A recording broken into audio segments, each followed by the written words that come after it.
ladies and gents, welcome to War Thunder with Mags, and welcome to my first impressions of the Ki-200.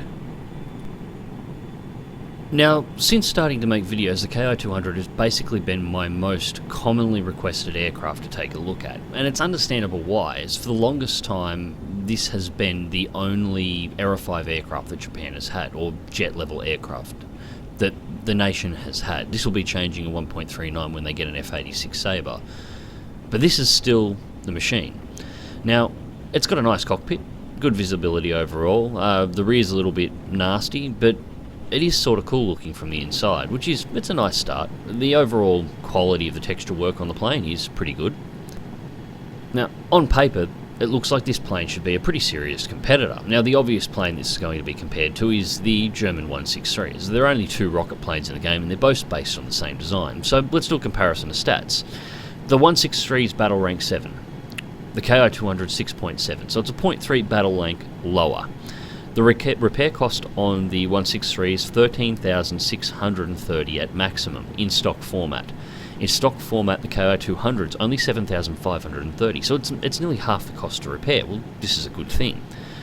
Turn time on the 163 is 21.7 seconds. It's 17.8 on the Ki-200. Now, this is obviously a Virage time, so it's based on the time it takes the aircraft to turn just using rudder, but you can still see an obvious manoeuvrability advantage in the Ki-200. Rate of climb of the 163 is 5,254 feet a minute. It's 7,756 feet a minute in the Ki-200. Now, Germany carries a higher burst mass on its 30mm with 7.26 kilos per second. It's 5.06 kilos for the Japanese 30mm guns. However, they are a different 30mm gun. These ones are much higher velocity. I'm just shutting down my engine now to go into glide mode. The biggest difference that people notice for it is the top speeds. The top speed for the 163 stock is listed at 919 kilometers an hour. The Ki-200 is listed at 962. So this plane, the biggest difference between them is their fuel loads. Ki-200 gets 4 minutes. The 163 gets 6 minutes and 40 seconds. But the Ki-200 looks like it should climb faster and have a higher speed, so it should make up for the deficit in fuel. The problem is the stat cards lie. Now, this was my first ever battle in the Ki-200, and the first thing I noticed upon climbing it is, despite the fact that it's supposed to be over 2,000 feet a minute faster in climb rate, it got to altitude of 16,000 feet at about the same speed the 163 did. But not only that, it got there at a slower top speed when it arrived. I was only doing around 280 when I got to altitude. The 163, its climb speed at high angles, it would have arrived at about 340. So I actually had to level the Ki-200 out and run the engines for a few seconds longer than I would have liked to, in order to get enough speed up to be able to maintain a glide.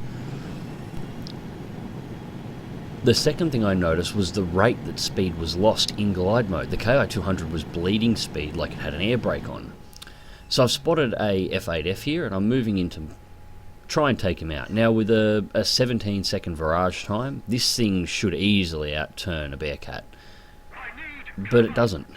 The Bearcat is easily almost twice as manoeuvrable as the Ki-200 is. And the Ki-200 is bleeding so much speed so quickly that I'm having to refire the rocket engine. The 163s, I can manoeuvre with things like Bearcats for an extended period of time without having to refire the engines to get speed back. The energy will retain on the aircraft. The Ki-200, this was the first thing I noticed about it. It appears to have almost zero energy retention. You do anything in the plane and it pisses its energy load out. The second thing here is dive performance. I'm getting out-dived by an F8F. Why I'm in a dive with the engine running at 100% throttle? I'm also lit up red for overspeed warning at 892 kilometers an hour. This thing's supposed to have a top speed of 962, and if it's anything like the 163, this thing should go past its maximum speed. It's not safe to do so, but it should be capable of doing it. But this thing was rattling around then like I was ready to tear the wings off, and as it turns out, I was. So again, trying to maneuver with the Bearcat here, and just trying to turn with it. I'm already bleeding down to below 300. I'm having to burst fire the engine in order to keep speed up. Even under elevation turns, the plane is rocking around, it's not stable. And then the gun problem comes in. Now, the velocity on these cannons is alright, the ammunition load's low. Now I get sparks on 2 bursts then, yet the F8F didn't take any damage and it didn't record a hit. This plane has the same hit detection issues that all the German 30mm cannons have as well. Now, if it works like the German 30mm cannons, you're really only going to score confirmed hits inside of 400 metres, at least at a reliable basis. But I was having trouble catching that F8F to get to that sort of range then. Now, I was not paying attention to the meteor that was diving in on me then. I was checking my tail, and I took a heat and got fireballed.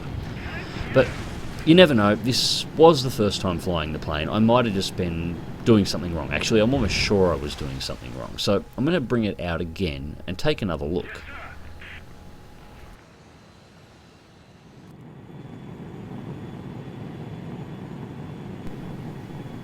So, second battle, and we're back on New Guinea. I hope you'll really enjoy the New Guinea map when trying to fly the Ki-200 as well. So far in 17 battles in the aircraft, this is all I've ever seen.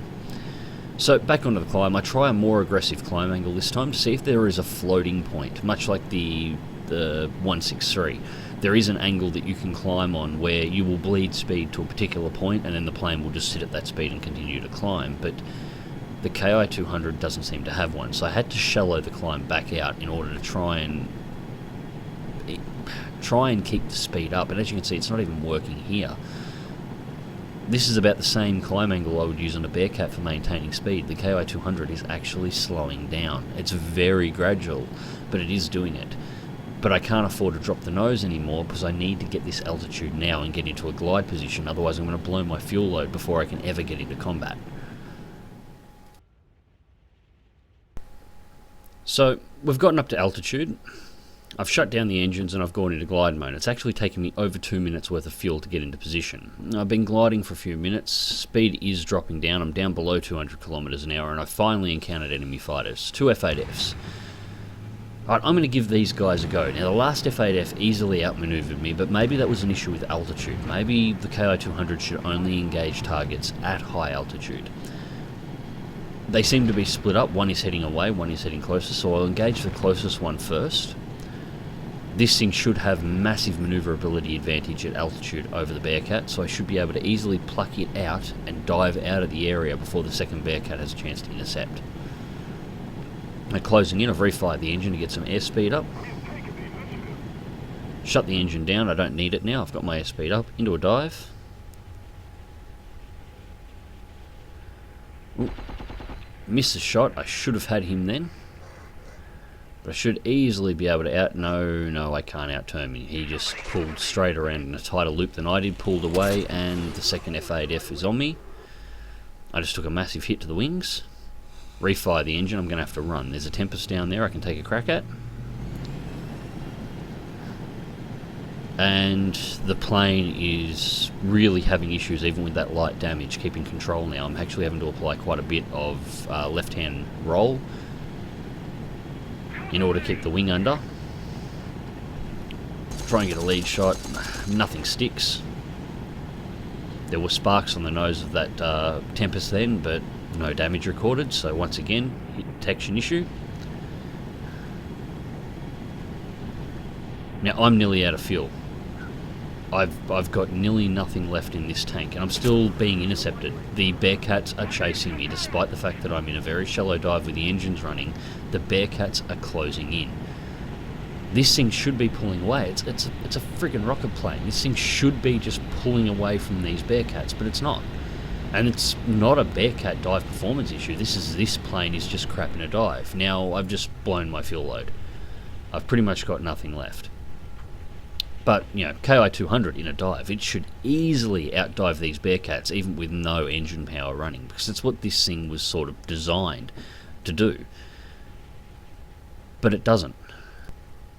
Now, I admit this is only a shallow dive at the moment. I am not running the engine. I'm just refiring it to burn the last of my fuel now, but I was actually losing speed in a dive. The Ki-200 was slowing down while it was nose down. That's my last few seconds worth of fuel going, and the reason I fired that engine then was to give me enough speed that I might actually make it to the runway for a landing if this Bearcat backs off. But it's not going to happen. this Bearcat is pulling in fast. I'm, as I said, losing speed in a dive, so I'm slowing down. He's still accelerating. Unfortunately, it's just a matter of time.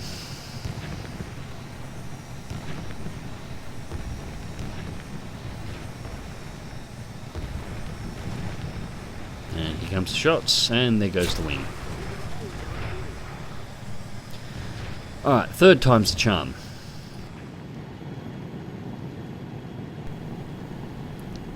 Now we're back at altitude. I'm just completing my climb and getting my airspeed up. Now, this time I did something a little bit different. When I was sitting on the menu waiting to hit the 2 battle button, I was actually changing my conversion from 800 to 700 back and forth over and over again, so that the game wouldn't automatically deploy me into battle. It meant I could delay for around 5 minutes before putting this plane in, giving the enemy team a chance to close in on me. This will minimise the amount of fuel I actually have to use to intercept them, and give me the maximum chance of getting a kill. And this time, instead of going for fighters, I'm going to go and take on a bomber. See if this works better. First shots miss. Now I don't need to worry about bleeding too much engine speed here. It's only a Lancaster. I don't think I need to worry about it outrunning me. Rip it across. And you can see the amount of speed this thing is bleeding without the engine running. I am actually going to have to refire this engine, otherwise this Lancaster might outrun me. Little burst was enough for me to be able to close back in. If we don't do something fast, the enemy will win. More hits. Pulls up sharp.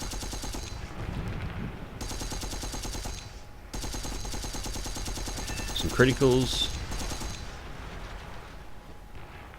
I follow it around, and I'm just out of ammo. This final hit's just for May as well. Lead the shot. Got to refire the engine to close back in because the Lancaster is outdiving me, and there goes the last of my ammo. Now, there are no enemy fighters in the area, so I'm going to make an attempt at landing. Now, much like the 163, I imagine the Ki-200 has exactly the same problem as landing with fuel load, so I'm going to have to get this plane relatively close to the base, considering how quickly it bleeds speed without the engine running. And then I'm going to have to spiral for nearly 60 seconds until the fuel load is completely burnt out. The reason for this is, much like the 163, when the Ki-200 touches down with fuel in the tanks, it explodes. So the fuel load's been bled out. I'm gently bringing it back in. I'm dropping the airspeed down just under 300 kilometers an hour, which is a good landing speed. The landing skid and the brake wheel has been deployed.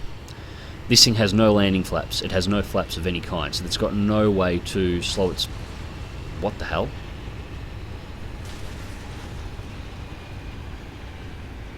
Okay. Now that wasn't a hard landing by a rocket plane standard, but as soon as the rear wheel touched the ground, it immediately tore off. It then bounced twice, snapped off one wing, stopped and landed upside down. It was still repairing. It had about just over a 2 minute, or just under a 2 minute repair time, and then the wing just blew off. Yeah. I'm going to have to do some other testing with this plane, because I really got to find out where the issues are here.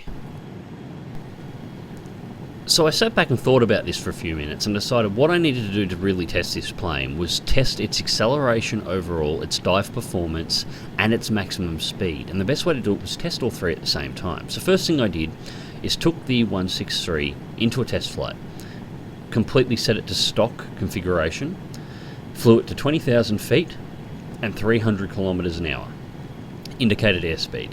I then inverted the aircraft and pointed it directly nose at the ground and set the throttles to maximum and just let it dive as fast as it could until it broke, and recorded what it did on the way down. Now the 163's report came back starting at 20,000 feet and 300 kilometers an hour.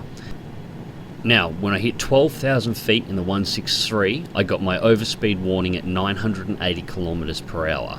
I hit 10,000 feet and was doing 1,080 kilometers an hour when the wing tore off. Now, this is a plane that's overall performance stats state that it is less than the Ki-200s. So let's see what the Ki-200 can do. So we're nose down, full throttle. Hands off the controls. I don't want to apply any G-force or movement. I don't want to break the plane early. Just keep it going straight down. And there's 11,000 feet, 10,000. Boom. She hit her overspeed warning and tore the wings at the same time. She hits just over 7,000 feet when that warning kicked in, and she was only doing 900 kilometers an hour from the same starting speed and starting altitude as the 163. That's just crap. There's no other way to put that. This is a plane, its top speed is listed at 962 kilometers an hour that only carries 4 minutes worth of fuel, and its wing break point and overspeed is only 900 kilometers an hour, 62 kilometers an hour slower than its marked maximum airspeed, and that's when it's stock. Fully upgraded, it might hit 962 when it breaks the wings, but by then the stats are going to say the plane's capable of going faster. The scorecard is not even close on this one, and there's almost nothing good to say about it. Almost, I say. What could possibly be good after what I've just shown you? Well, it comes back down to that repair cost, $7,530, and this is an Era 5 aircraft with a repair cost that is lower than pretty much any Era 4 aircraft, let alone looking at the Era 5s. And it does get a good reward modifier. I made, on that match where I blew up on the landing for killing just that Lancaster, and I did get the kill on it, I made about 35,000 credits. Take out 7,000 for repairs, it makes a profit, and the XP feed on it was good. You can fly the Ki-200 like a Japanese premium. Now, it's not going to be quite as good as a proper premium, but providing you kill something in a match, this plane will always turn a profit. It is never going to cost you money. It will also generate decent XP, and because it's an Era 5 aircraft, it will always generate that XP at maximum potential reward rating for anything you are researching. However, besides that, I fail to see any redeeming qualities for this aircraft, and honestly, if I was putting together a Japanese team to go into a full half-side battle, and I needed a high-speed interceptor, and I had the option between the Ki-84 High and the Ki-200, I'd take the Ki-84, and that's saying something, because I hate the Ki-84. Its flight model is so balked at the moment that it's not funny. Yet I'd still take N1Ks definitely, and Ki-84s over the Ki-200 in any battle I was going into. Anyways, I hope I didn't disappoint anyone too much with this video. I hope you found it entertaining. Click like if you do, subscribe if you want to see more. Fly smart, fly safe, and I'll catch you in the skies.